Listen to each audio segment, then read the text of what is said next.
Estamos de vuelta en Cátedra Médica, hoy martes 15 de agosto, año 2023, 11 y 10 minutos en todo el territorio dominicano. Lisania Salcedo. Buenos días, doctora Mauri García. Hoy ha sido un día fuera de lo normal por todo lo que está sucediendo y aunque como profesionales debemos manejar las informaciones, pues emocionalmente también estamos afectados por todas estas familias que han tenido pérdidas y todas las personas afectadas. Pero dando curso al programa del día de hoy, saludamos a la doctora Jessica Echevarría, quien nos acompaña. Vamos a estar hablando sobre procesos febriles en pacientes pediátricos. Buenos días, doctora. Bienvenida a Cátedra Médica. Hola, buenos días. Muchísimas gracias por la invitación. Esperamos el día de hoy pues compartir información que sea útil para toda la familia, toda la familia en los manejos de los procesos febriles. Sobre todo esos papis que tienen pequeñitos en casa que a veces no saben qué hacer frente a esta situación. Por eso las orientaciones del día de hoy con la doctora Echevarría. Si usted tiene alguna duda, pues tiene la oportunidad de comunicarse con nosotros a través del 809-682-9850 y también a través de la línea internacional 833-380-0062. Sí, adelante, doctor. Bueno, doctora Jessica Echevarría, en el día de hoy el tema que usted nos trae es la fiebre, ¿no? Sí. En pediatría. ¿Qué es la fiebre? Bueno, la fiebre es el aumento de la temperatura. Tenemos fiebre como un aumento de la temperatura cuando está medida en un termómetro vía rectal en 38 grados. Ok. Eso es ¿Por qué la especificación? Esa es la definición porque será la temperatura central del cuerpo. Okay.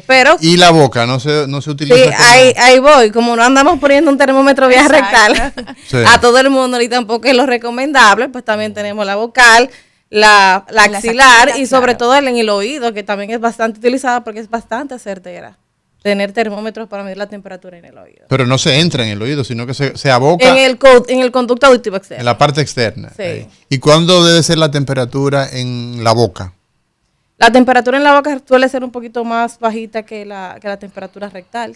O sea, la temperatura normal, ¿cuánto es la temperatura normal nuestra? De 36 a 37.2 grados. Ok, eso es normal. Sí, eso es normal. Ok, entonces ya cuando la temperatura está en 38, 37.5 arriba, ya se considera que la gente ya tiene fiebre, doctora. No, hablamos de una febrícula. Una febrícula. Sí, de una febrícula. Pero ahora fiebre es 38. 38. Esa febrícula, defínanos ese término, doctora. No, febrícula es la temperatura que tenemos en 37,5 a 37,9. No es como previa a la fiebre. Sí, exacto. Okay. Doctora, yo tengo varios días trabajando, rompiendo ahí una acera en mi casa.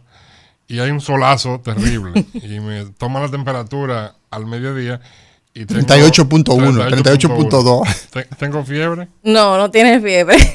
Esa es una de las cosas que siempre cuando nos recibimos la llamada de los padres, que siempre es una llamada súper angustiada y denota toda la preocupación que tiene. Ay, tiene fiebre. Lo primero que uno la primera, está abrigado, la habitación donde está caliente. Porque esa temperatura hay que comprobarla, desabrígamelo, si la habitación está caliente pues ventila y vuelve a tomar pues la temperatura para asegurarnos que no sea sobre abrigamiento o la temperatura ambiental que esté muy caliente. Y qué importante que mencione eso, doctora, porque lo que la gente hace regularmente es que cuando el niño tiene fiebre, manifiesta que tiene frío y lo arropan, le ponen abriguitos para mantenerlo, para que ese frío ceda. Entonces, ¿por qué es incorrecto hacer eso?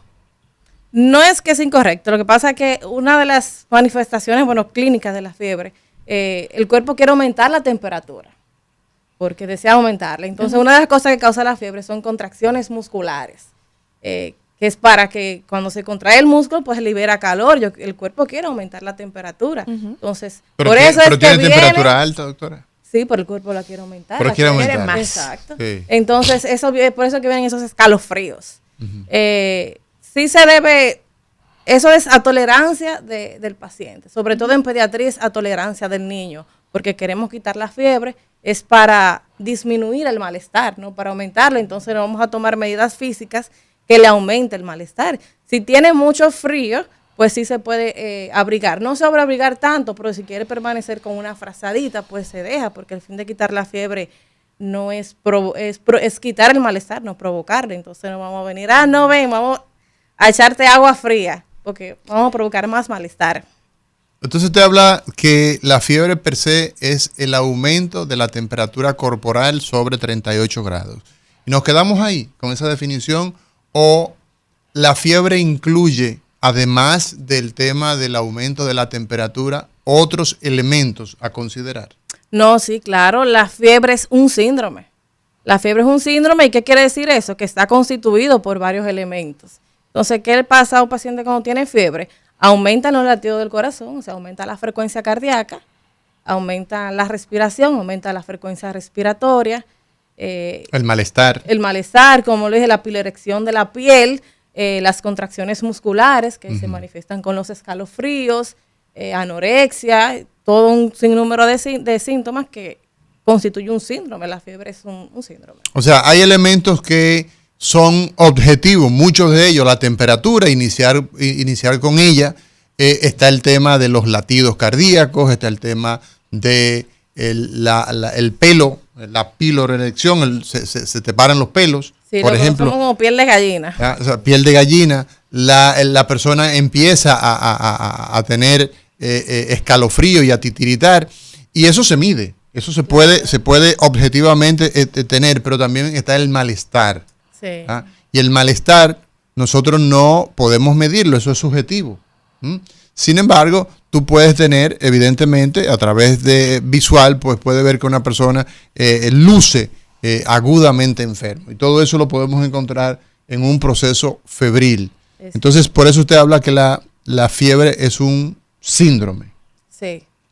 Entonces, en el niño, los niños, dependiendo de la edad en la que se encuentren, desde el neonato, el recién nacido, hasta, bueno, el niño de 5 años, el niño de 10 años, el niño de 12 años, que ya es un puber, ya está en pubertad. ¿Qué diferencia hay en relación a ellos, doctora, en esos diferentes rangos de edad en relación con la fiebre?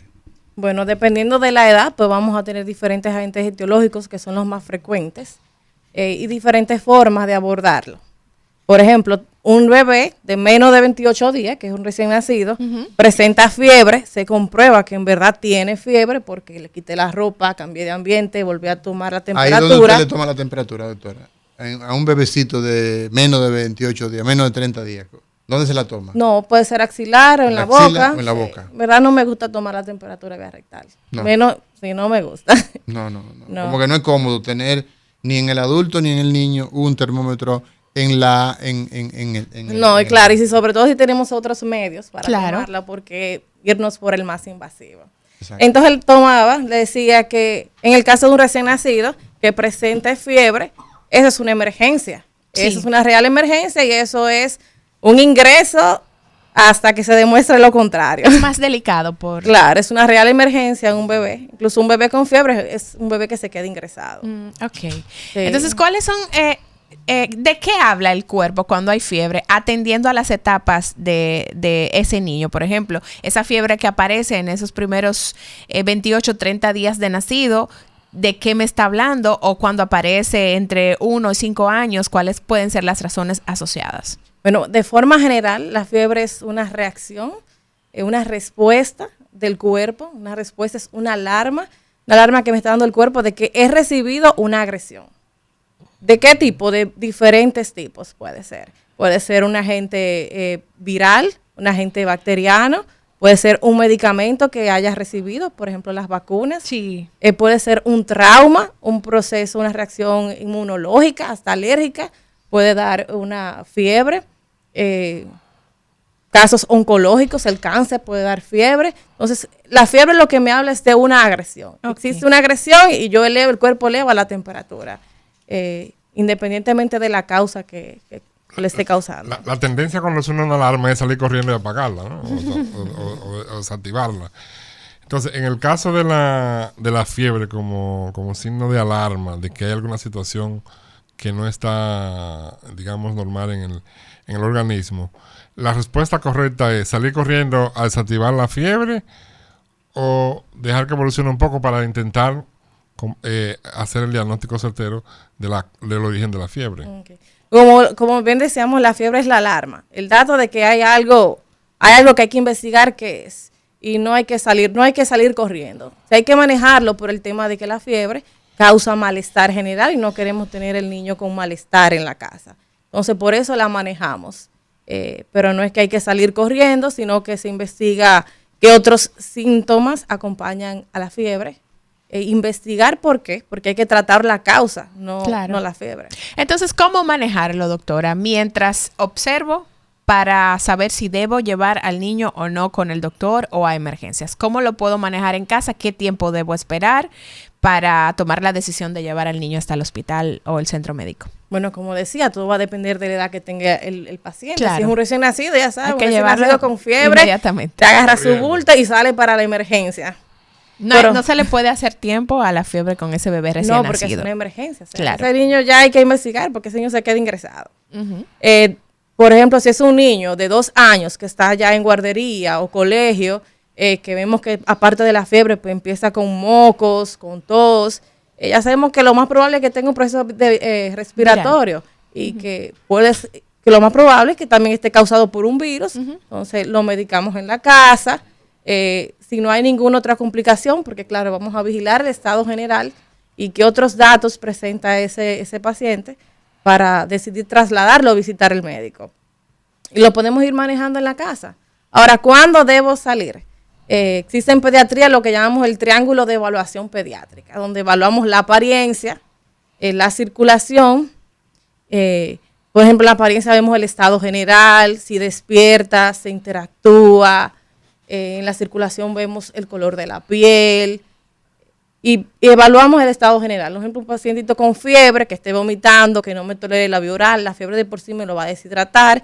Aunado si tiene vómito, pues me lo va a deshidratar más. Sí. Es un paciente ya que debe ir a la emergencia. Y dependiendo del estado general que tenga el paciente. Eso es muy importante. Hoy conversamos con la doctora Jessica Echavarría, quien es pediatra, neonatóloga, y quien además hace intensivismo neonatal, los procesos febriles. Muchas veces nuestros niños se complican porque llegan tarde. Cada vez que un niño hace fiebre, pues ocurre que está perdiendo líquido. Pero si ese niño también tiene un proceso diarreico o un proceso respiratorio, se va a deshidratar en menor tiempo y el 80%, a veces un poquito más, de la constitución de nuestro cuerpo es líquido. La fiebre, perdemos muchos líquidos, se nos complican nuestros niños. Y hoy en Cátedra Médica tenemos a la doctora Echavarría, que nos está conversando sobre la fiebre y la importancia de identificarla temprano y de los correctivos del lugar. Nos vamos a una pausa y en breve regresamos.